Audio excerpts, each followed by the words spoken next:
sebelum itu saya akan mengajak kalian untuk mengingat materi, yaitu mengerti jarak, materi kecepatan atau kemajuan, materi kecepatan. Kalian tahu ya jarak itu apa ya? Tentu perubahan posisi dari suatu benda. Nah, kalau kecepatan apa? Perubahan posisi suatu benda atau apakah perubahan posisi suatu benda? Perubahan posisi suatu benda terhadap waktu. Nah, biasanya kalau kita sebut jarak itu S nih, maka kecepatan atau perubahan S terhadap waktu itu kita sebutnya V. V itu apa? Perubahan jarak terhadap waktu. Terus kalau percepatan apa? Biasanya kita sebutnya A. A itu apa? Perubahan volume. Perubahan kecepatan terhadap waktu, itu percepatan. Jadi V-nya diturunkan lagi. Nah, untuk itu kita lihat contoh soal berikut. Pada waktu T detik, bagian tengah kabus berayun dengan ini Y cm di atas atau di bawah permukaan laut. Jadi dia berayun. Nah, Y sama dengan 2 sin T ini adalah fungsi dari jaraknya. Jadi dia berubah terus terhadap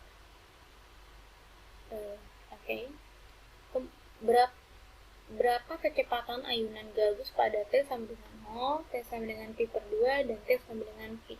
Berarti yang ditanya adalah kecepatan ayunan gabus. Kecepatan ayunan gabus adalah ya turunan dari rumus jaraknya atau rumus perubahan posisinya. Nah, makanya di sini yang ditanya adalah DY, yang dicari adalah DY per DT. DY per DT sama dengan 2 cos T. Kenapa 2 cos T? Ini kan 2 sin T. Berarti turunan sin itu apa? Cos. Berarti 2 cos T. Ya, kamu turunkan aja nilai Y-nya. Kan udah belajar turunannya. Setelah itu, karena yang ditanya adalah kecepatan pada saat T sama dengan 0, maka carilah ketika T sama dengan 0. Substitusi T-nya 0. Substitusi T-nya 0 berarti 2 cos 0 sama dengan 2 kali 1, cos 0 kan 1. Kemudian T sama dengan Pi per 2 dan T sama dengan Pi sama. Substitusi masing-masing, kemudian cari nilainya. Ya. Oke, selanjutnya kita akan bahas lagi soal berikutnya. Di sebuah menara yang tingginya 100 meter dari atas tanah, seorang penjaga pantai melihat sebuah kapal mendekat dengan laju 5 meter per sekon. Tentukan laju perubahan sudut depresi penjaga pantai terhadap waktu pada saat jarak kapal terhadap menara 100 meter. Berarti di sini kita punya menara, anggap ini menaranya 100 meter. Kemudian ada kapal di sini. Ya, di sini ada kapalnya. Nah, kapalnya ini melaju ke menara. Anggap aja ini. Ya, ini jaraknya. Kemudian ada orang di sini melihat kapal tersebut. Berarti di sini dia menjadi segitiga siku.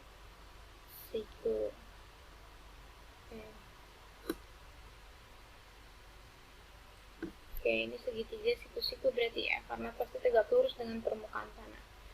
Nah, kemudian yang dikasih tahu lagi adalah sudut depresi. Yang mana sudut depresi? Karena ini orangnya di sini. Oke ya, berarti sudut depresinya ini karena dia melihat ke kapal. Ini 100 meter. Kita misalkan anggap ini jaraknya adalah X, tapi yang diinginkan adalah ketika jaraknya pada saat 100 meter ya. Terus di sini ada sebuah kapal mendekat dengan laju 5 meter per sekon. Karena di sini jaraknya itu kita anggapnya X, jarak kapal dari menaranya itu X, berarti V itu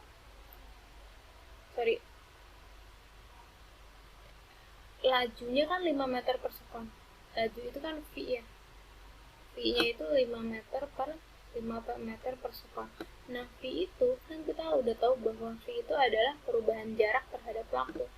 Kapalnya itu kan maju-maju terus, berarti perubahan jarak terhadap waktu gitu kan ya. Maka karena jaraknya itu X, maka bisa kita tulis dx per dt. Nah, kemudian yang ditanya apa? Tentukan laju perubahan sudut depresi. Ini sudutnya ya, anggaplah ini theta terhadap waktu ya, perubahan sudut depresi penjaga pantai terhadap waktu. Karena ketika kapal mendekat, maka sudutnya itu pasti berubah juga ya, makin kecil.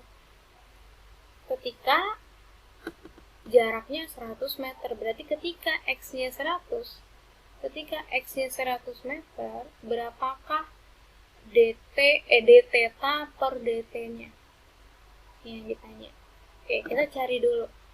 Kita cari X-nya dulu. Di sini kan ini 100, ini X, berarti hubungannya apa? Depan. Ini sudutnya depan per samping, berarti tan.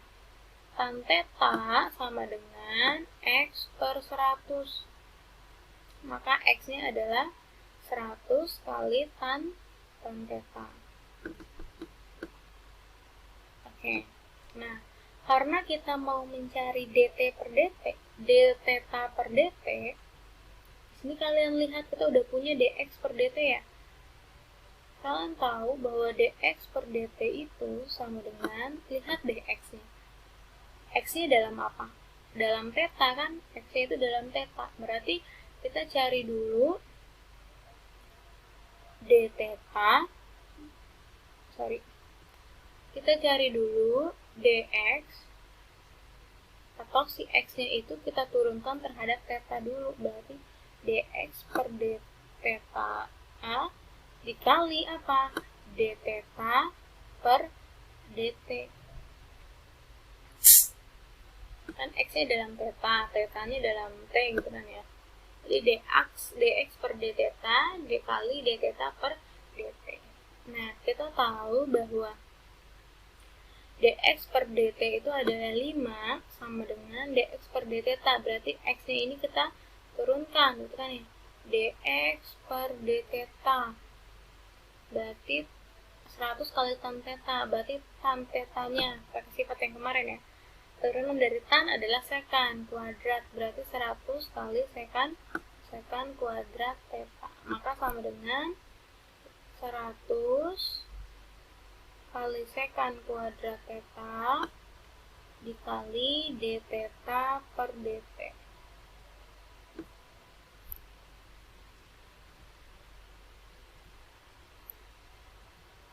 Dikali d theta per dt.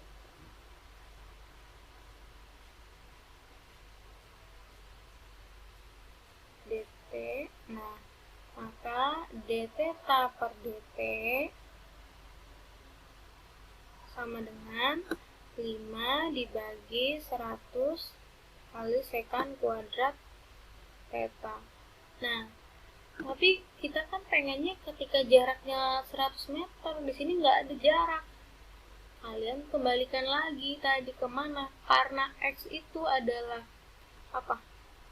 100 kali tan theta gitu ya, 100 kali tan theta. Dan X-nya itu pengennya 100. Benar kan ya? Maka tan theta kita berapa? 1. Benar ya? Tan theta. Theta berapa yang hasilnya? 1. Oh iya, theta 45 derajat. Maka kalian gantilah tadi. Kita punya d theta per dt sama dengan 5 per 100 kali sekan kuadrat theta. Maka kalian ganti theta-nya jadi 45. Berarti 5 dikali 100 ya. 100 kali sekan 45 derajat dikuadratkan. Sekan 45. Sekan itu kebalikan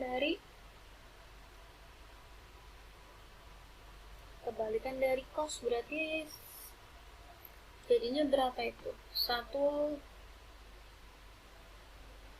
Maka jadilah 5 per 100 ya, dikali kan sekan itu sama dengan sekan 45 itu sama dengan 1 per cos 45 gitu ya. Cos 45 itu berapa? Setengah akar 2 atau akar 2 per 2 biar gampang ya. Akar 2 per 2. Berarti kalau kita bisa tulis jadi 2 per akar 2 ya. Kalau kita kuadratkan, karena pengen kuadrat jadi 4 per 2. 2 ya. 2 ya. Ini hasilnya adalah 2. Maka di sini jadi 5 per 100 dikali sekan 45 derajat kuadrat itu adalah 2. Sehingga jadi 5 per 200. 5 per 200 berapa tuh? Ya, sekian lah ya. Tinggal disederhanakan. Oke, untuk contohnya 2 saja. Selanjutnya kita akan mengerjakan soal-soal di Google Classroom.